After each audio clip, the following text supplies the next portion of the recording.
Good morning students. आप सब कैसे हैं?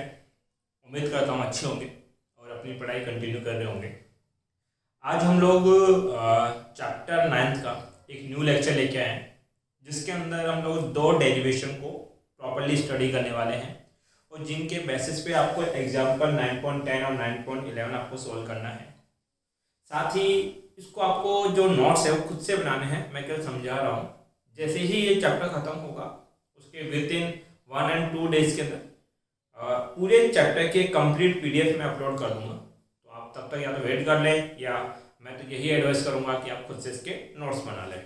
ध्यान दें बेटा, हमें जो पढ़ना है वो क्या है? Induced EMF and current in A rectangular loop moving in non uniform magnetic field. आपके पास हमें इस बार इंड्यूस्ड ईएमएफ और करंट की वैल्यू कैलकुलेट करनी है। तो इसको कैलकुलेट करने से पहले कुछ दो बेसिक फॉर्मूला है जो हमें प्रीवियस डेटा से याद होना चाहिए। तो एक बार मैं उनको रीकेप करा देता हूँ कि अगर मान लीजिए कोई यूनिफॉर्म मैग्नेटिक फील्ड है, किसी भी डायरेक्शन में हो, चाहे से परपेंडिकुलर इनसाइड हो चाहे से आउटसाइड हो, इस मैग्नेटिक फील्ड की वैल्यू कितनी है बेटा? बी। ठीक है, और यहां से कोई कॉइल मूव कर रही है।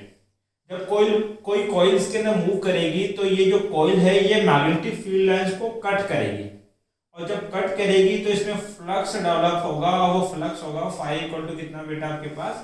बी ए। ठीक है, एक तो फ्लक्स का फॉर्मूला आपके पास।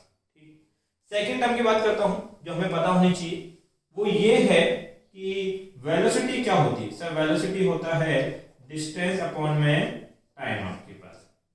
अगर ये चेंज इन डिस्टेंस में डेल एक्स लिखूं और change in time del T लिखूं तो यहां से मैं डेल एक्स इक्वल टू क्या लिख पाऊंगा बेटा? We delta T. ये एक छोटा सा फॉर्मूला जो हमें पता होना चाहिए। उसके बाद हमने फैराडे का लॉ पढ़ा था, वो ये था कि जो ईएमएफ होता है वो होता है माइनस के D phi by D T. But ये इंस्टेनियस ईएमएफ है जो इंस्टेनियसली प्रोड्यूस होगा। मान लीजिए मुझे किसी टाइम इंटरवल के लिए ईएमएफ चाहिए, तो मैं इस फॉर्मूले को ऐसे भी लिख सकता हूं माइनस के डेल फाई अपॉन में क्या बेटा? Delta T. That is change in flux upon change in time आपके पास है। तो एक तो ये फॉर्मूला। उसके बाद ओम्स लॉ आपको पता हो तो करंट क्या होता है? करंट होता है ईएमएफ अपॉन में क्या बेटा? रेजिस्टेंस। एक ये फॉर्मूला। तो फर्स्ट डेरिवेशन के लिए मुझे 1, 2, 3 फॉर्मूले की आपके पास रिक्वायरमेंट पड़ेगी। ये बेसिक स्ट्रक्चर है। अब एक्चुअल में क्या होता है कि अगर आपको अपना बेसिक स्ट्रॉन्ग है ना तो किसी भी डेरिवेशन को समझना बहुत आसान हो जाता है। इसलिए मैं थोड़ा सा बेसिक रिवाइज कर दिया। अब करना कुछ नहीं है, जैसा हमारी हेडिंग बोल रही है वैसा हम करता जाएंगे। हमें क्या लेना है? Non uniform magnetic field. इसके लिए क्या किया बेटा मैंने? एक प्लेन के परपेंडिकुलर आउटसाइड टाइप का एक मैग्नेटिक फील्ड ले लिया। ठीक है, जैसे कि इतने से हिस्से में जो मैग्नेटिक फील्ड है इसको मैं क्या नाम दे रहा हूं बेटा? B1। अगले हिस्से में कुछ अलग मैग्नेटिक फील्ड आपके पास होगा, ये another type of magnetic field है। ये भी प्लेन के परपेंडिकुलर आउटसाइड है, बट इसकी वैल्यू कुछ कम या ज्यादा होगी। और इस मैग्नेटिक फील्ड को मैंने क्या नाम दे दिया बेटा? B2। इसका मतलब इतने से एरिया में मेरे पास दो अलग अलग वैल्यू के मैग्नेटिक फील्ड है। That is it non as non uniform magnetic field. इस नॉन यूनिफॉर्म मैग्नेटिक फील्ड में क्या रखिए बेटा? एक रेक्टेंगुलर लूप रखना है। तो एक रेक्टेंगुलर शेप का एक लूप ले लो। ये लूप मैंने कंसीडर कर लिया। ठीक है, इस लूप का नामकरण कर दो कुछ भी, A, B, C और कितना बेटा? D। ठीक है, और ये लूप इस मैग्नेटिक फील्ड में क्या करता है? मूव करता है। मान लेते हैं मैंने इसके इस डायरेक्शन में कुछ फोर्स लगाया जिसकी वजह से रेक्टेंगुलर लूप v वेलोसिटी से मूव करने लग गया। मैं ऐसा कंसीडर कर रहा हूं। तो ये कितने वेलोसिटी से आगे जा रहा है बेटा? v वेलोसिटी से। अगर ये v वेलोसिटी से आगे जा रहा है तो कुछ टाइम पीरियड बाद ये वाला हिस्सा इतना आगे चला जाएगा तो ये भी तो उतना ही आगे खिसक जाएगा आपके पास। तो मैंने बोला कि ये जो लेंथ है ये आगे खिसक के यहां आ गई। ठीक है, तो ये कितना आपके पास बेटा? A डैश और B डैश। ये वाला हिस्सा कुछ आगे चला गया, ये कितना चला गया बेटा? C डैश और D डैश। तो इस वाले हिस्से ने इस मैग्नेटिक फील्ड को कट किया, मतलब इतना एरिया कट हुआ, और इस वाले हिस्से में इतना मैग्नेटिक फील्ड का एरिया कट हुआ। इन्होंने यहां से यहां जाने में जो टाइम लिया वो टाइम था डेल्टा टी।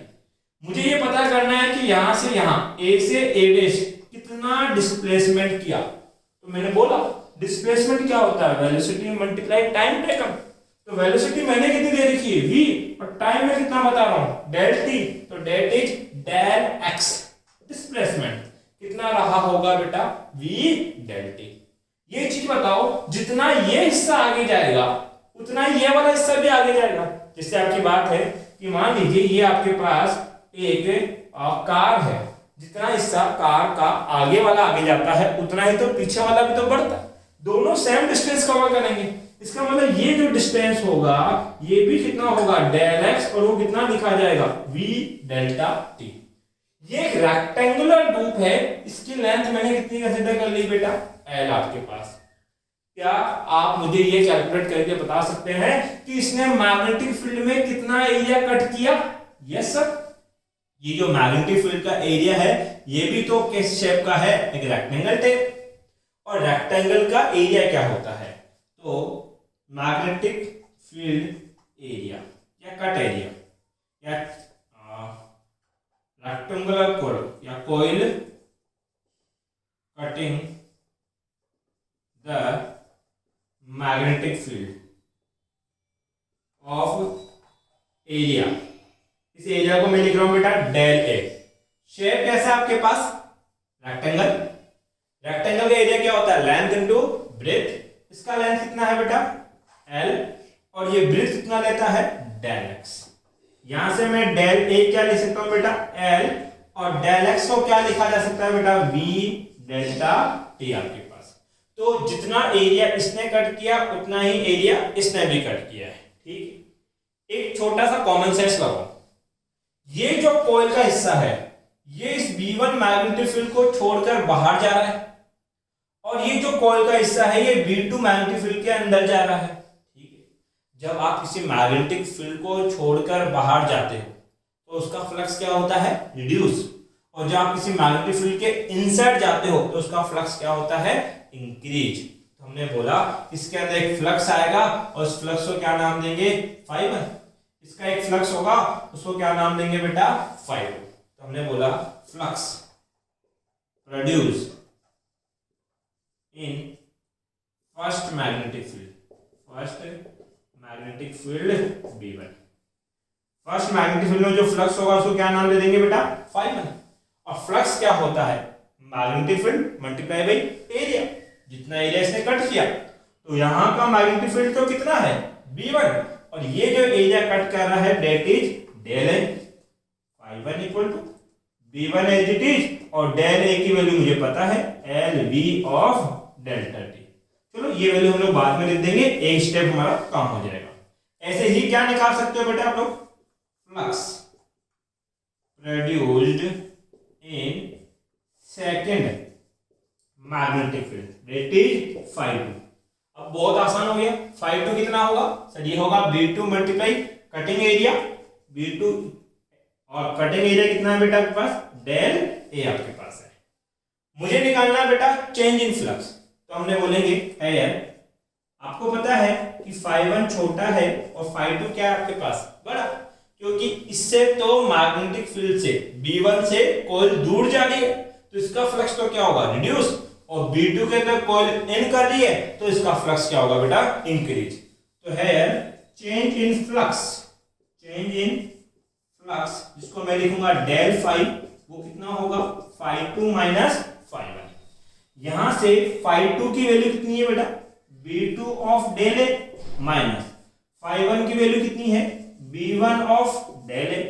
यहां से अगर मैं बात लिखना चाहूं तो मैं लिख सकता हूं कि del phi equal to del A, दोनों में कॉमन है बाहर ले लो इसको, ये हो जाएगा v2 माइनस v1 आपके पास। इतनी सी बात आपको याद रहेगी बेटा। अगला ध्यान दो यहां, नेक्स्ट है then according to Faraday law, EMF कितना होता है सर? ईएमएफ होता है माइनस के डेल फाई अपॉन में del T. Minus del phi को क्या लिख सकते हैं सर हम? Del A of B2 minus B1 upon में क्या? Delta T. EMF equal to minus del A की वैल्यू हमें पता है कितनी है बेटा? L V del T, L V del T, और अपॉन में क्या बेटा? Del T. B2 minus of B1, del T से डेल टी कैंसिल कर देंगे हम लोग। देन आपके पास ईएमएफ कितना हो जाएगा? माइनस को अंदर मल्टीप्लाई करो तो ये हो जाएगा एल वी। जैसे ही माइनस अंदर दोगे इनके साइन चेंज हो जाएंगे, जो पॉजिटिव है वो नेगेटिव बन जाएगा और नेगेटिव क्या बन जाएगा बेटा? पॉजिटिव। B1 माइनस ऑफ क्या हो जाएगा? B2। तो जो ईएमएफ आएगा इस कॉइल का वो कितना होगा बेटा? L we B1 minus B2 आपके पास। ये जो रेक्टेंगुलर कॉइल है ये किसी मेटल की बनी होगी, किसी वायर, मेटेलिक वायर का फ्रेम बना होगा आपके पास। तो उस मेटेलिक वायर का क्या रहा होगा बेटा? कुछ रेजिस्टेंस रहा होगा। वो रेजिस्टेंस मैं R कंसीडर कर लेता हूं। If resistance of coil is R, then induced current, कौन सी करंट बेटा? Induced current I equal to कितना हो जाएगा सर? I इक्वल टू होगा आपके पास EMF बाई रेजिस्टेंस। EMF हमें पता है L we B1 minus B2 upon में क्या बेटा? R। ये आ गया EMF ऑफ रेजिस्टेंस की वैल्यू। ठीक है, तो I इक्वल टू कितना आया बेटा? L we B1 minus of B2 upon में क्या? R। ये डेटा याद रखना क्योंकि अगला जो डेरिवेशन इसके बाद करा रहा हूं एनर्जी कंजर्वेशन वाला, उसमें इस करंट की वैल्यू को मैं डायरेक्ट यूज में लेने वाला हूं। हाँ, एक और चीज, ये इंड्यूस्ड करंट आई है तो इस इंड्यूस्ड करंट की कुछ डायरेक्शन भी होगी और वो डायरेक्शन हम किससे निकालेंगे बेटा? फ्लेमिंग के राइट हैंड रूल से। फ्लेमिंग का राइट हैंड रूल क्या कहता है? ये होती है कंडक्टर के मोशन की direction, that is direction of velocity. ये होता है मैग्नेटिक फील्ड और ये होती है इंड्यूस्ड करंट। तो देखो यहां पर मैग्नेटिक फील्ड किधर है बेटा? आउटसाइड। मोशन किधर हो रहा है? इधर। तो करंट कहां जाएगी बेटा? डाउनवर्ड। इसका मतलब कि इस वायर में जो इंड्यूस्ड करंट फ्लो होगी वो कैसे फ्लो होगी बेटा? आपके पास एंटी क्लॉकवाइज। तो दो चीजें आपको अगली डायरेक्शन के लिए याद रखनी है, एक तो करंट की डायरेक्शन याद रखनी है और दूसरा जो याद रखना है वो है करंट की वैल्यू कितनी होती है? L we B1 minus B2 upon में क्या बेटा? R आपके पास। एक बार इतने से हिस्से का स्क्रीनशॉट ले बेटा।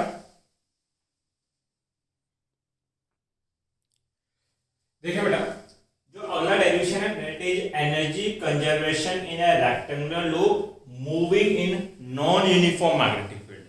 आपके पास नॉन यूनिफॉर्म मैग्नेटिक फील्ड है और इसके अंदर रेक्टेंगल कॉइल क्या कर रही है बेटा? आपके पास मूव कर रही है। ठीक है, तो उसके अंदर एनर्जी कंजर्वेशन हमें प्रूफ करना है कि जो इलेक्ट्रोमैग्नेटिक इंडक्शन है वो एनर्जी कंजर्वेशन लॉ को ओबे करता है कि नहीं करता।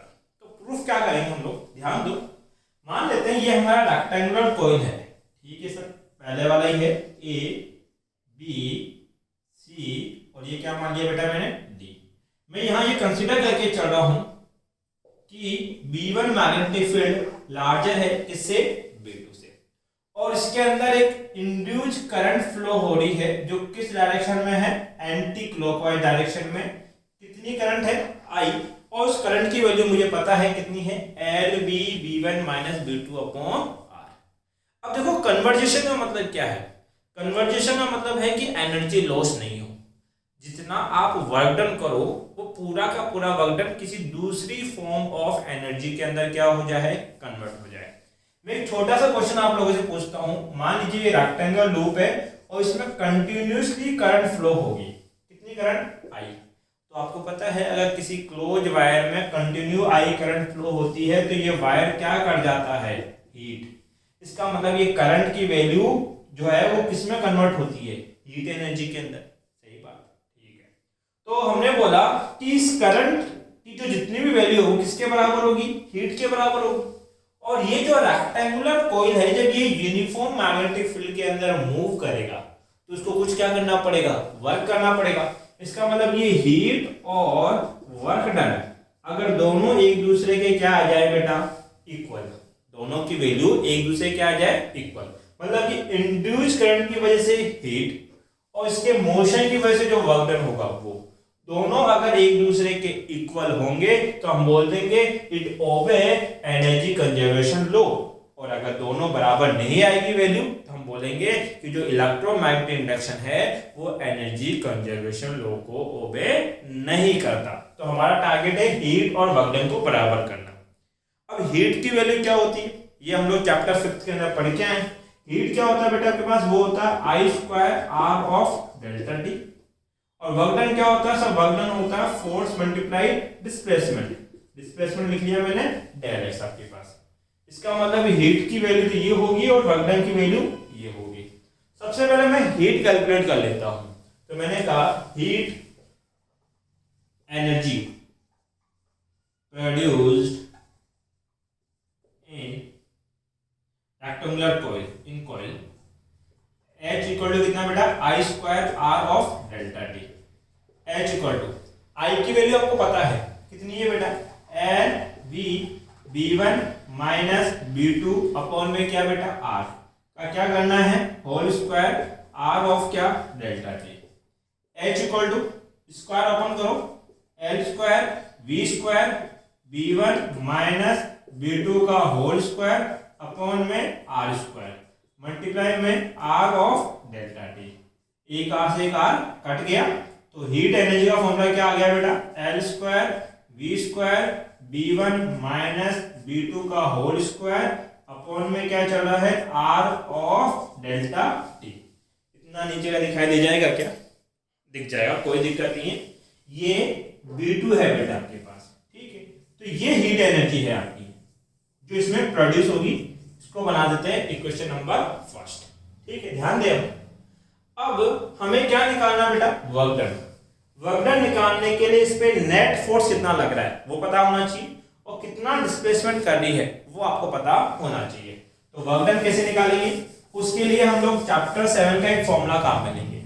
हमने क्या पढ़ा था कि एक यूनिफॉर्म मैग्नेटिक फील्ड है, ठीक है, इसके अंदर ये करंट कैरिंग कंडक्टर रखा है जिसकी लेंथ है L, इसमें जो करंट फ्लो हो रही है that is I, magnetic field की वैल्यू B, और ये कितने एंगल पे रखा है बेटा, थीटा एंगल के ऊपर रखा है। तो इसके ऊपर एक मैग्नेटिक फोर्स लगेगा that is ILB sin theta. अब ध्यान दो यहां पर ये एक आर्म है AB, कौन सी आर्म है बेटा, AB, और इस फोर्स की वैल्यू हम किससे निकाल लेते हैं बेटा, फ्लेमिंग लेफ्ट हैंड रूल से कैलकुलेट कर देते हैं फोर्स की डायरेक्शन आपके पास। वापस अपने क्वेश्चन पे आता हूं। तो मैंने बोला कि ये आर्म है AB जिसका लेंथ है L और इसमें करंट कितनी फ्लो हो रही है I, और ये कितने मैग्नेटिक फील्ड में, B1 मैग्नेटिक फील्ड में कितने एंगल पे रखा है, परपेंडिकुलर। सर परपेंडिकुलर कैसे, मैग्नेटिक फील्ड कहां जा रही है, बाहर, और इस रेक्टेंगुलर कॉइल की ये लेंथ AB ऐसे रखी है तो इनके बीच का ये एंगल कितना बनेगा बेटा, 90 डिग्री आपके पास। दैट मीन ये कैसे रखा हुआ है बेटा, परपेंडिकुलर आपके पास रखा हुआ है, ठीक है।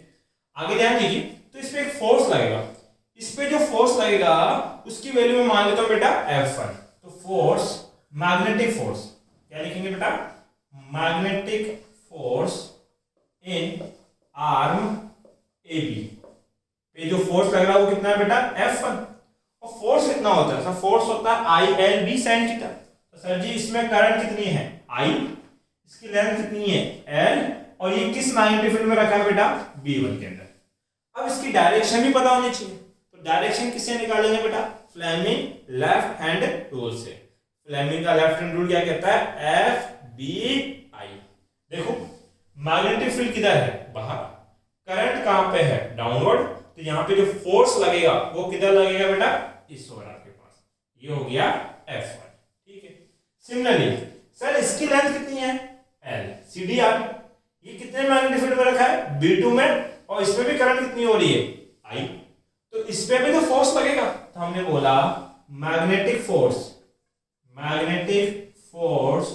इन आर्म CD, उस पे जो फोर्स लग रहा है उसको क्या नाम दे देंगे बेटा, F2 फोर्स की वैल्यू कितनी होगी सर, वो होगी इसमें करंट कितनी है I, लेंथ L, और कितने में लगा है बेटा, B2 में। इसकी डायरेक्शन बताओ सर जी। आपके पास मैग्नेटिक फील्ड आउटसाइड, करंट कहाँ जा रहा है? अपवर्ड। देखो करंट कहाँ जा रहा है? अपवर्ड। तो फोर्स की डायरेक्शन इस ओर लगेगा, तो मतलब इस ओर एक फोर्स लगेगा, डेट इज F2।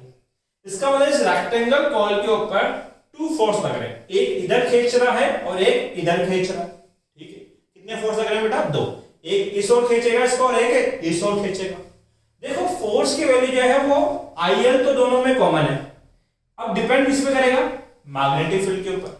और मैंने बोल दिया कि B1 लार्जर ले रहा हूं किससे? B2 से। अगर B1 बड़ा है किसकी वैल्यू से बेटा?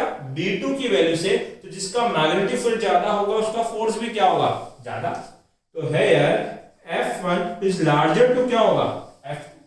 अब देखो F1 ज्यादा खींचेगा और F2 कम खींचेगा, तो ये पूरी की पूरी रेक्टेंगल कॉइल इस ओर शिफ्ट हो जाएगी। इसका मतलब कुछ देर बाद अगर मैं डेल्टा T टाइम की बात करूं और इस नेट फोर्स की वजह से ये V वेलोसिटी से मूव करना स्टार्ट कर देता है, तो ये ABR इधर चला जाएगा, A डैश B डैश के ऊपर, और ये भी इतना डिस्टेंस कवर कर लेगा डेल्टा T टाइम के अंदर। ये आ जाएगा D डैश और C डैश की पोजीशन के ऊपर। भाई दोनों डिस्टेंस तो सेम ही कवर करेंगे। वो डिस्टेंस कितना होगा सर? Del x। डिस्टेंस क्या होता है? Velocity multiply time.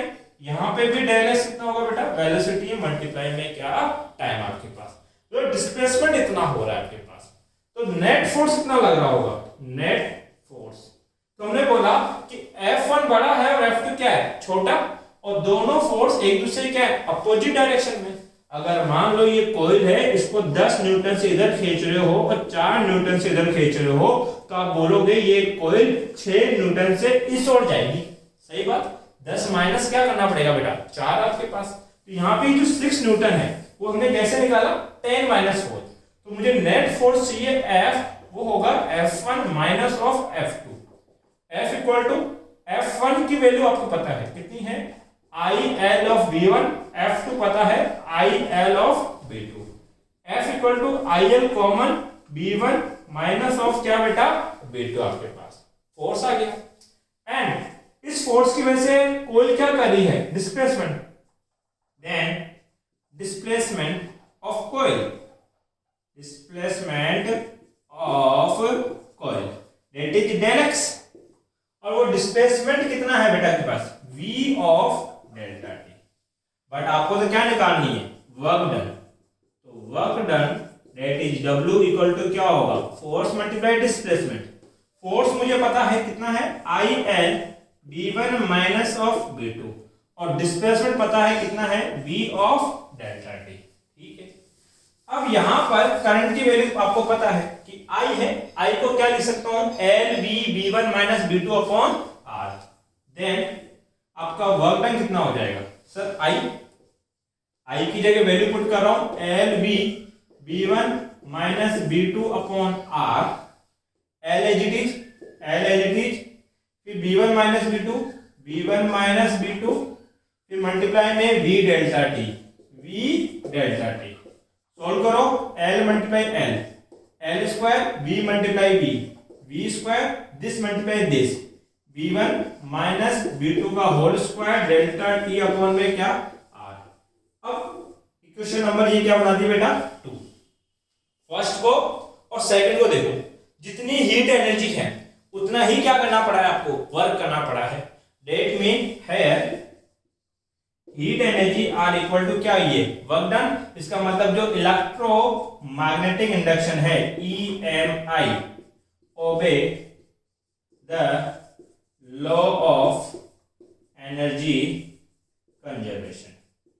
तो आप क्या बोल सकते हो कि जो इलेक्ट्रोमैग्नेटिक इंडक्शन है वो किस लॉ को ओबे करती है बेटा?